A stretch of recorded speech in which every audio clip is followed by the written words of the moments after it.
Welcome back. Today we're discussing the importance of dog fostering. We're joined by Sharon Gesser of Peak Lab Rescue. Sharon, welcome to the show.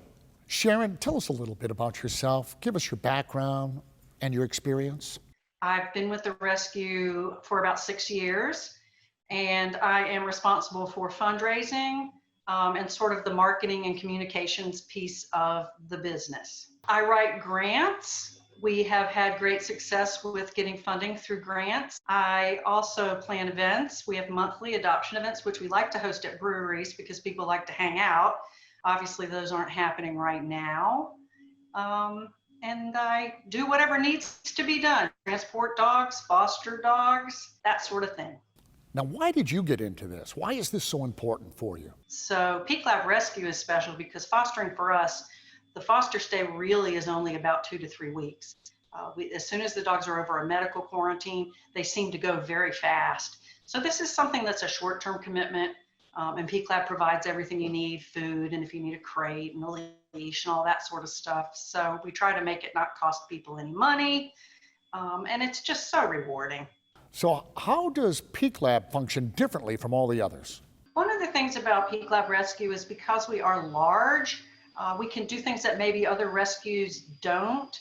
We can consider dogs who have maybe orthopedic injuries or illnesses or advanced age. We're really committed to saving senior dogs and also providing the behavioral support of someone like Andres. I think a larger rescue has those kind of resources.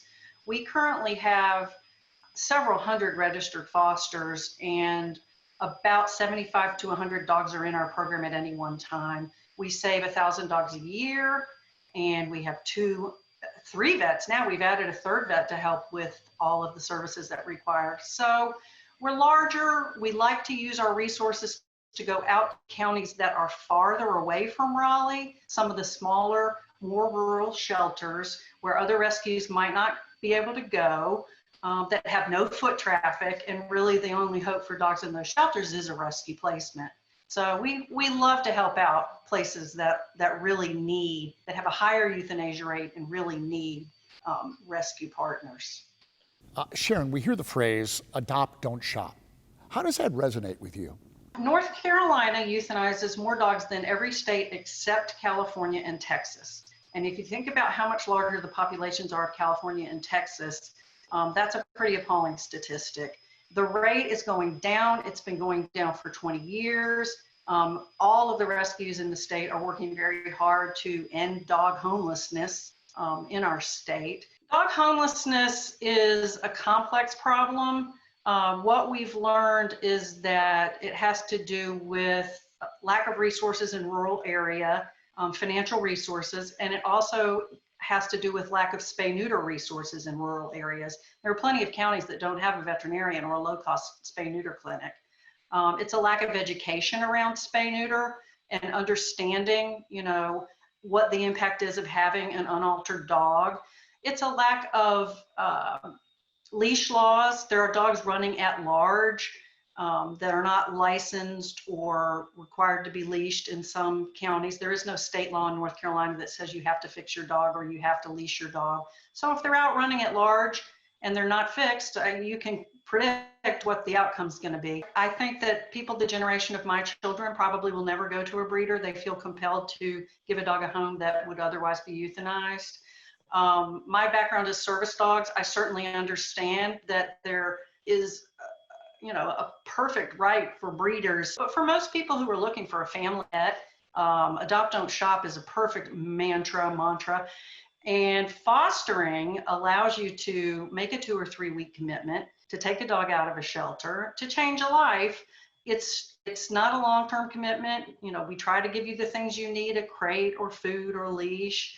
And you get to meet amazing people. People say to me, how do you let them go? And I'll tell you, it's work. You're ready to let them go. And I love the people that I've met that have adopted my dogs. Some of them keep up with updates to me and send photos. And we have every August a big reunion that about 300 people and about 150 dogs attend. It's at a local lake. And the dogs can swim, and you can see your old foster dogs, and mama dogs can reunite with their puppies. Well, I imagine like any organization, you need funds. How do you raise funds? We seek out funds every way you can imagine. We have some corporate partners that are amazing. When we have events, we get sponsorships. Individual donations are by far and away our largest source of income. Peer-to-peer fundraising, Facebook fundraisers. Sometimes we have silent auctions and other kinds of events. It's a well-rounded effort, and it takes everything to add it up. So Sharon, I'm sure there's a lot of people watching that can't foster but would love to help you. How can they do that? If you want to help out right now and you really can't foster, you can make a monetary donation. We can always use monetary donations because our veterinary costs for each dog exceed what we can charge in an adoption fee. So my fundraising job is part of making up the difference between that. Every dog that comes to Peak Lab Rescue goes immediately to the vet. They get a full physical, just like what you would do for your personal pet. They get shots, they get a fecal to see what parasites they're hit with. So a monetary donation is always welcome. We do accept gently used dog supplies, beds and crates and whatever. And we always can use dog food. We have to buy dog food. We get a lot of donations, but we order between 700 and 900 pounds of dog food a month. So if people want to donate IAMS large breed dog or puppy food or Pro Plan large breed puppy food, dog food, we'd love to have that as well. If people would like more information about Peak Lab Rescue, we would invite you to check out peaklabrescue.com. Everything you need to know is on there.